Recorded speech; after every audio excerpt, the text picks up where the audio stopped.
we are really motivated in preventing um, diseases, whether it's osteoporosis, heart disease, um, cancers. All of that leads back to physical activity and mental health.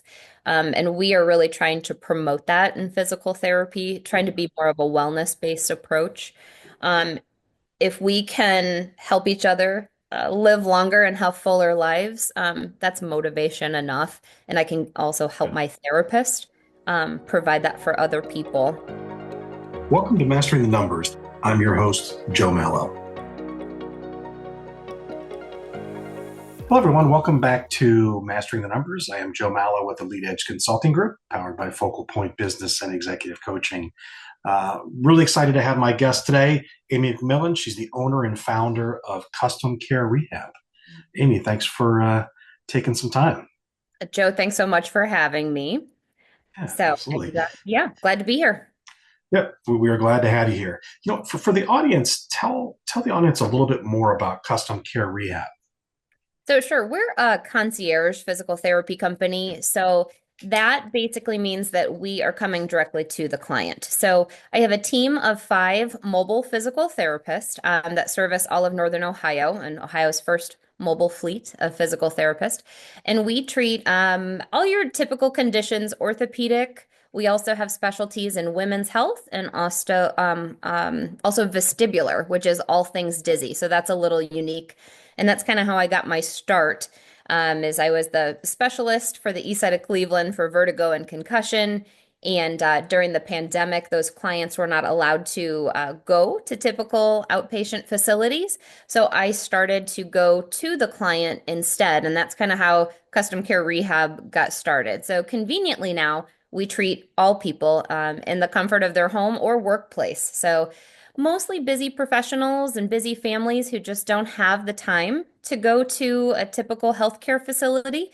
They value convenience, privacy, and results, and we just do that, catering to their needs in the comfort of their home. So that's what we do.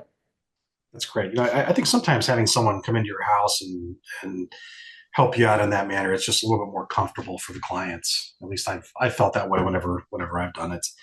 So, uh, so tell me a little bit about starting your business. What prompted you to leave, the corporate hospital world and start up your own business? Yeah, so I was with corporate for 15 years. Just out of grad school, I started with a major institution in Cleveland, which was great and kind of developed me into the therapist that I was. And honestly, I think solutions and businesses sometimes are started because a problem is presented. And my mind has always worked. I'm a problem solver. That's what PTs do. We try to solve problems, and it's just innate. So when this problem arose, where my vertigo patients, which is completely disabling, were not allowed to seek treatment, I was laid off for 2 weeks. And if you give me 2 weeks of free time, I start my own business. So I just always felt like I had more to offer. I thought I really loved the relationship portion of seeing people. And I just felt like as I was going down that corporate road, and work-life balance, to be honest, during COVID, my husband has an autoimmune condition and I had two small children, and they wanted us to go into the hospital system down into, I just didn't feel safe. And Yeah, I thought, as a mom, as a wife with a, husband who could be ill, I just don't feel like I wanted to have no choice. So in that 2 weeks, I thought, here's a big problem. There's a solution I can provide. And it just kind of snowballed from there. So I did work about 6 months. This is interesting. I worked 6 months both jobs while trying to grow my business, kind of burning the candles at both ends because I yeah. didn't know. I just thought it was a fluke. I just threw this business together. This can't possibly be real. And I finally, after 6 months, parted ways amicably, and it has taken off since then. I'm almost celebrating 5 years in business. That's great. Making that decision to start your own business in under 2 weeks, that might be a record. It was So it was a lot of stuff leading up to it. You I'm know, sure. having having to go, oh, I can't have this Christmas off this year because somebody else got to it first, or the late nights, or all the school meetings that I had to miss out on, or parties that I had to miss out on. It was a long time coming where I kind of felt something had to give. And I think that was just the push that I needed. Yeah, life presented you an opportunity, and you took it, which Yeah. I think is that's probably a story that a lot of entrepreneurs can talk about. So, Mhm. within your business, what have been some of the biggest struggles or biggest challenges that you've had to overcome over the last 5 years? So, I think the biggest struggle is finding a good fit with employees that fit your mission. A lot of therapists who are doing maybe mobile therapy are just kind of doing it as a side gig or something like that. I really want to grow this company into something more expansive, and finding the right fit, not the person who interviews, but the right fit that represents our mission and values. I think that's been challenging. Um, so I love the people who work for me, but navigating their scenarios, health crises, new babies, the life work balance, and then that means sometimes I have to work more, which is fine. Right. But then finding somebody else to come on the team, I think that's been a big struggle. And then Yeah. navigating the insurance system. So I decided to be a hybrid business. So we do accept Medicare, but also self-pay services. So that was something completely new to me. Billing, compliance, how to speak to the federal government for CMS or Medicare, Yeah. um, risk of being audited and compliance and making sure that everybody else is following those rules and learning, that was a big challenge. But fortunately, there are people who have been doing this and offering free, valuable information. There's an Ohio physical therapist near Dayton who, God love him, he is on the forefront of everything therapy. His name's Tony Maritato. Yeah. He's pushed me to YouTube. He's taught me how to Medicare bill, taught me how to turn it to a hybrid business. So having a mentor and finding the right mentor, that was another challenge as well. Everybody needs help. I think everybody does. Speaking of mentor, I've mentioned it multiple times on my show, but I've had a mentor for over 17 years, and I wouldn't be here right now if it wasn't Mhm. for him. But I want to go back to something you said a little bit earlier about finding the right fit for employees, and you mentioned interviewing. Have you found at all that people will interview really well, and then when it comes to doing the job, it's completely different or it's somewhat different? Once or twice. Once or twice. And I think everything sounded great, but then there's always an open line of communication, and I believe that's important. I always offer an open line of communication. If the problem that I found is when people aren't reciprocating, that is where I have found trouble. Like I'm always asking little surveys like, are you happy? Do you need more? Do you need more patients, less patients? How do you feel about drive time? What can I do to make things easier? And if no one tells you what they're feeling, and then I find out that maybe they're looking for opportunities elsewhere, it's got to be communication. How can we get past of that interview and make sure that we're hiring the right fit? Ugh, if you have any ideas, let me know. But twice out of 10, there was a little bit of, ooh, I didn't catch that one. I missed I missed some signs there. I think everybody misses every now and then. So, Mhm. but I think that's good. A lack of communication probably should be a red flag for employers if the employees aren't communicating at all. So, uh, within your business, growing your business for the last 5 years, is there anything you would have done differently in growing your business? Started sooner.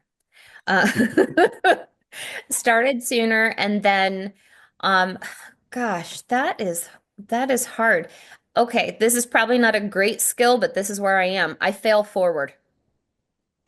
I like to get myself into scenarios, learn from it, and then fail forward.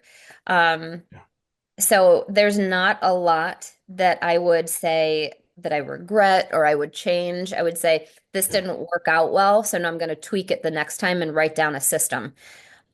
Maybe write down my policies, procedures, system while I'm working. I think that would have yeah. saved me a lot of work on the back end um, Right. that I'm doing now if I would have written down my process a lot earlier. Yeah.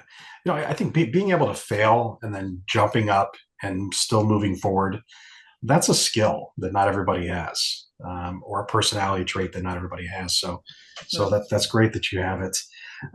So you talked about balance a little bit earlier, work-life balance. How do you balance your professional life and your family life? Everything is written down. Somebody said, "How do you do it all?" Um, I take a look at the needs of my family and spouse first. I do take time for myself and make sure that I am not burning out. So, for example, I have adopted a policy where at least 2 Fridays the morning I am taking. And it's just I'm very regimented, and I think that helps. So I wake up at 5:30 every morning, grab my coffee, hop on the treadmill. I do work with a little standing desk, and I get an hour's worth of emails or that done.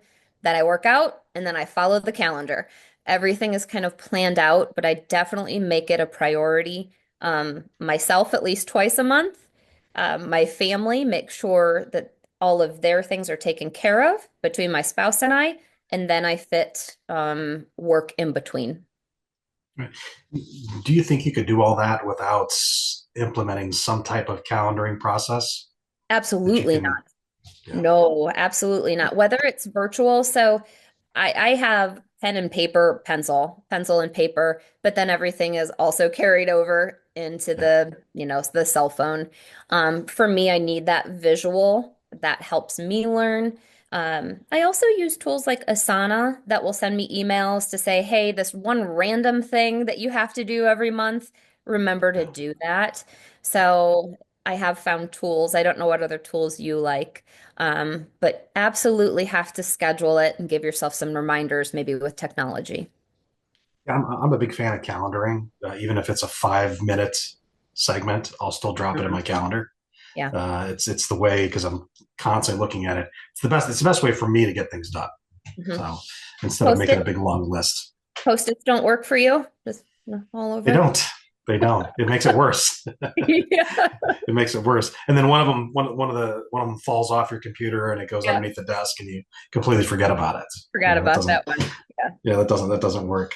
So with everything that's going on, I know how busy you are between work and family and everything else. How do you stay motivated? How do you stay focused to continue to grow your business? Well, I really don't think it's work when you love what you do. I know Yeah, it's probably cliche, but um, all of our therapists and myself, we got into the business of helping others.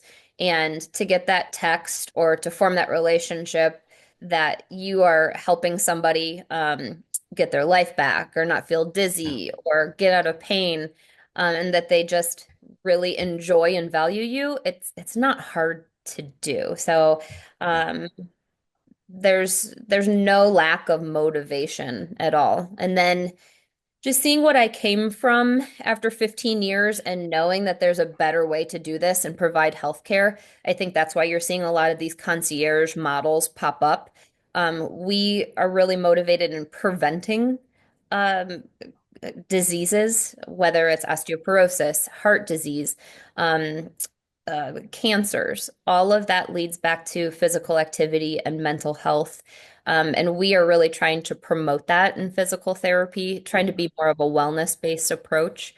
Um, if we can help each other live longer and have fuller lives, that's motivation enough. And I can also help Yeah. my therapist provide that for other people. So just getting out of corporate and helping other therapists follow this same dream, it's easy. Yeah. I think when you're able to help other people, it does make it a better environment. It's not just work. So let's take this a little bit different direction. I don't know a ton about physical therapy, but is there a lot of innovation and change in physical therapy from year to year? Um, there is specifically in a few particular areas. The vestibular area, for example. Have you ever heard of that word before? I Before have you not. No. So, vestibular therapy is the study of all things dizzy. It's been around for Okay. decades, but finally we are getting into, oh, this isn't a pill that your doctor prescribes and you just have to live with it, which was the commonplace. There are exercises that you can do. There are people that you can talk to. So I work a lot with chronically dizzy people who might be disabled that have a lot to do with anxiety related conditions. Um, and physical therapy, if you know what you're doing, can be very, very effective. So that I think is new and innovative. Women's health. Most people think of just pelvic floor. If you think of somebody getting a meniscus surgery, the doctor immediately hands them for this little baby part of their knee a physical therapy script. But a gentleman or a woman has maybe an arthroscopic surgery of the abdomen, maybe a hernia repair. They are not given a script for physical therapy. And that's a lot more tissue than that little knee. So I think we're starting to get innovation in the form of maybe pelvic floor rehab. That could be for Yeah. women and men. So that could be after abdominal surgery, hysterectomy, pregnancy. And we're seeing a lot more in women's health with perimenopause, where we're finally realizing that studies were outdated. And that women can be on contraception in middle age, not for childbearing things, but just to be healthy. And it doesn't have the effects that they thought. So there's a whole generation of women who didn't have good health care. Now they're suffering from osteoporosis. They are more inclined to bone fractures and then increased mortality. So I think women's health is another big innovation that we're going to be seeing a push for. Yeah, that's great. So it continues to push forward. And you mentioned earlier that you were one of the first, if not the first, in this area that was mobile with with your team going directly to your clients' houses. And you also mentioned that there's more people that are starting to pick up that same type of a process. How do you Mhm. stay ahead of all the other companies that are out there? That's a great question. I think there's enough fish in the sea, but we do have to do things different. So I do believe it is what we offer, like preventative services and taking the approach that you don't have to be hurt to need physical therapy. We can kind of be your masseuse, chiropractor, and personal trainer all in one. That is all within our scope of practice. We are rather a one-stop shop. As a provider, I think we're underutilized. So we offer prevention. Um, we also offer particular services and specialties that others don't. And we can be very innovative with what we offer as far as hands-on techniques. So we're not just there like watching you exercise. We do a lot of hands-on work, whether it's cupping, Okay. dry needling, deep tissue, scraping, it's called. So we use a lot of manual-based skills. And then we try to give you exercises that you almost like a recipe for success. And then we'll touch base in a couple weeks and Yeah. makes patients a little bit more independent and have autonomy over their plan of care as well. So they're involved. That's great. So you've created a lot of differentiators for yourself and for your company compared to the other, let's call them traditional physical therapy. It is non-traditional for That's sure. great. Yeah, non-traditional services. So that is something that you can expect. And I think, right, we have to be different. And that's You just have how to. we've always practiced. I'm like, this doesn't make sense. They could do these exercises at home. I'll teach you what to do. But Yeah. you really want me to come for the hands-on stuff. And then you can do these exercises and I'll check in with you. Yeah. I like that. You're kind of pioneering your own way forward, a new way forward, which I like. What's, for anybody that's out there that let's say they want to become a physical therapist, or what do you find the most challenging about your industry? I would say the cost of your education is going to take a while to recoup with the traditional physical therapy job or route. So we have to make college more affordable. I do fear that burnout in medicine for our physicians, surgeons, our young people, and the cost of this education is going to lead us depleted in the field of healthcare. Reimbursement continues to be low for insurances. That's why you see models like myself more cash pay or self pay because we can't afford quality providers at the rates that insurance are providing. If you want to use insurance, eventually it is going to hit a point where um, the quality that you get might not be exactly up to par because it's just not affordable. Right? They're just not, the insurance companies just aren't reimbursing the Yeah, amounts that are necessary. So yeah. I've definitely heard that before, many times before talking to individuals. So So I don't know how we can get that, but there's this point, and it's really close where it is unaffordable, especially the people that are coming out of school with doctorate level 150,000, yeah, in student loans maybe, and that's right, after 7 years. yeah, How are we fighting this? yeah.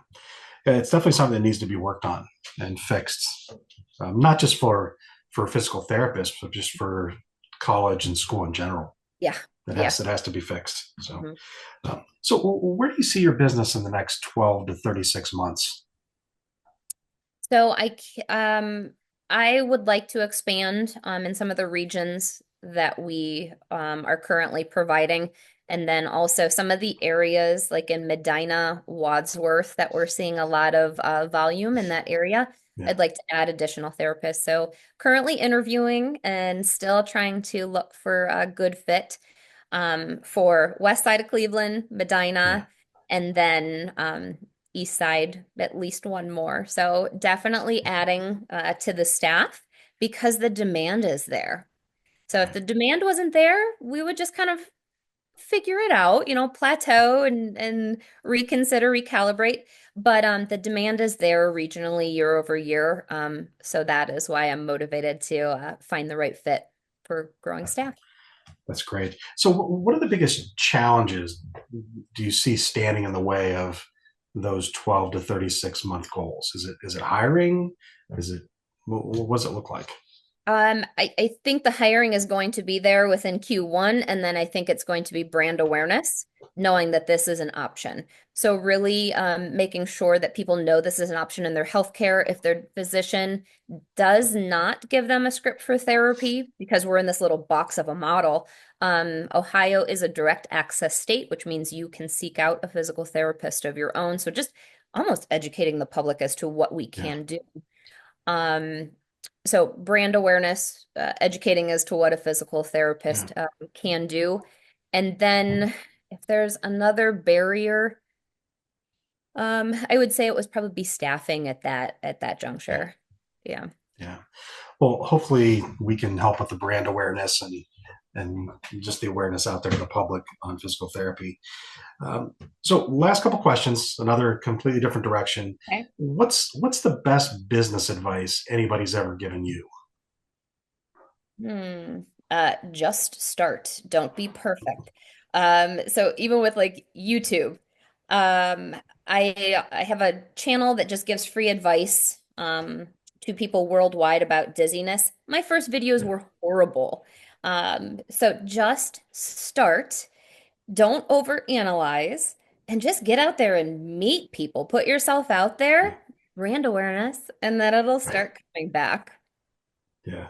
I like that. You have to get out there. So, final question: if let's say you ran into somebody who is a couple years into business and they're stressed, they're struggling, things aren't going exactly how they planned, what advice would you give that individual? Seek a business coach and start analyzing. the the systems that you put in place, an outside perspective. I think we get caught up. We're so myopic in our own business that a lot of times I've seen people aren't actually talking to the consumer's needs. We just Right. get so lost in our own business. We need an outside perspective to come in and analyze maybe where we can make some changes. Again, everybody needs help. You cannot do it alone. So get a consultant. That's not like a shameless plug for you or anything. I did not tell you to say that. No, I actually didn't know that was where I was going. But no, get an outsider perspective because you get lost in your own business. I would say Yeah. go there and then analyze if it's a good idea that you should continue or not. Yeah. Yeah, I think that's good advice. So I really appreciate you taking time. I learned a lot as I tend to in these types of interviews. If anybody wants to get a hold of you, what's the best way for them to do it? Sure. So you can reach me by text or phone call for even like a free discovery call to make sure that it is a good fit. We're a good match.